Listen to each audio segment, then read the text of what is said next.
मंडळी सुप्रभात, नमस्कार.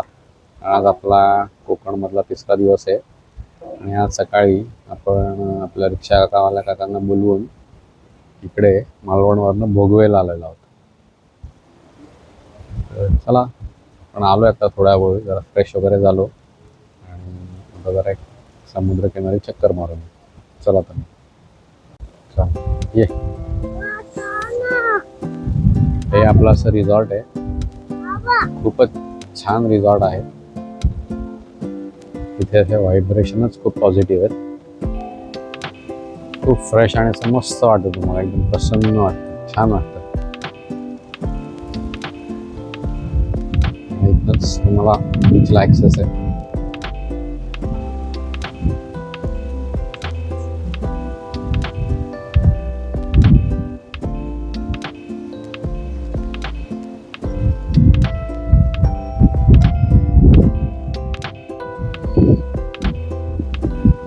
आज एक ब्रिज बनवलाय त्यांनी छान मस्त समुद्रात जायला.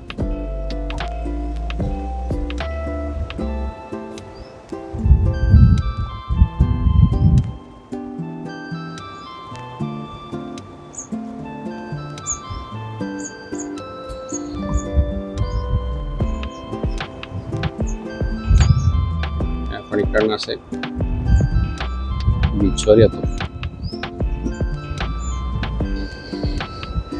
आणि हा आहे भोगवे समुद्र किनारा. स्वच्छ सुंदर तळ पाण्याचा सुंदर समुद्र किनारा. थांब ना थोडं.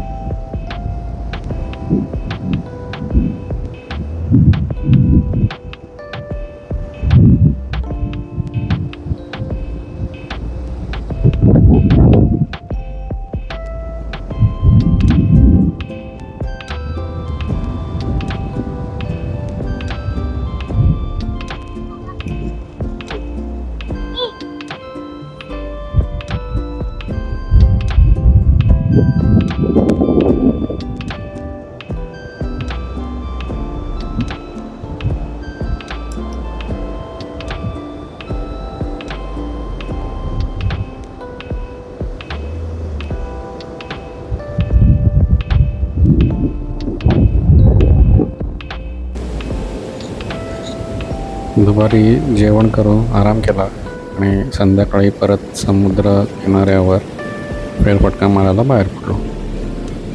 आजचा दिवस हा थोडा चिलच ठेवला होता. 2 दिवस हिंडणं फिरणं वगैरे खरेदी पण झाली होती. म्हटलं आजचा दिवस पूर्णच रिलॅक्स ठेवावा.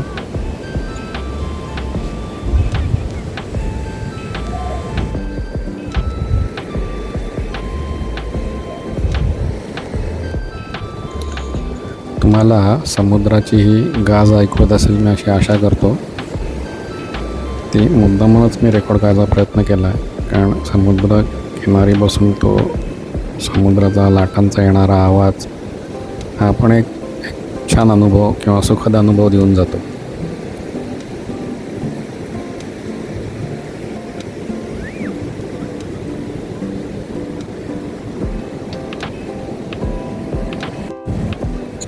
साईश भोगवे समुद्र किनाऱ्यावर आल्यापासनं सकाळपासनं शिंपले गोळा करण्यामध्ये खूप राऊंड होता. त्याला खूप मजा आली ते करण्यामध्ये.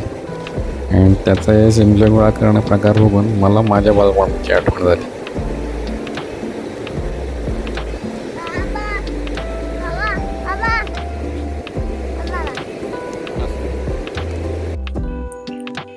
मंडळी, कुठलीही सुरू झालेल्या गोष्टीचा एक शेवट असतो आणि जिथे तो शेवट असतो तेच एक नवीन सुरुवात असते.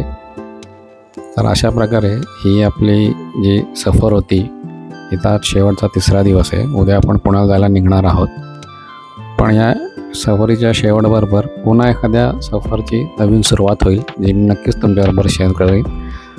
माझे व्हिडिओज तुम्हाला आवडत असतील ना, तर चॅनलला सबस्क्राईब करा, व्हिडिओजला लाईक करून मित्रमंडळींमध्ये शेअर करा. आणि हो, जाण्यापूर्वी जे माझे रिक्षावाले काका होते त्यांचा मी कॉन्टॅक्टही तुम्हाला डिस्क्रिप्शनमध्ये देतो. हेच ते नाथ काका. यांनीच आपल्याला सुरुवातीपासून पिकअप ड्रॉप अशी योग्य सर्व्हिस दिली आणि योग्य दरामध्ये दिली. तर कधी आला तर यांना अवश्य कॉन्टॅक्ट करा. आज 4था दिवस आहे आणि आपल्या कोकण सफरची सांगता झालेली आहे. आता मी एअरपोर्टवर आहे आणि आता मी निघालो आहे परत पुण्याला. तर मी आशा करतो तुम्हाला माझ्याबरोबर ही थोडीशी एक जी मी अनुभवलेली तळ कोकणाची सफर होती जी तुमच्याबरोबर शेअर केलेली तुम्हाला आवडली असेल. आणि तुम्हाला काही माहिती वगैरे लागली, काही इन्फॉर्मेशन पाहिजे तर तुम्ही मला मेसेज करा, मी रिप्लाय करेन त्याला, जे मला माहिती असेल ते. चॅनल आवडला असेल तर सबस्क्राईब करा, लाईक करा, मित्रमंडळी नातेवाईकांमध्ये शेअर करा. आपण आता भेटू अशाच पुढच्या एखाद्या सफरीमध्ये. तोपर्यंत स्वस्त राहा आणि मस्त राहा. बाय.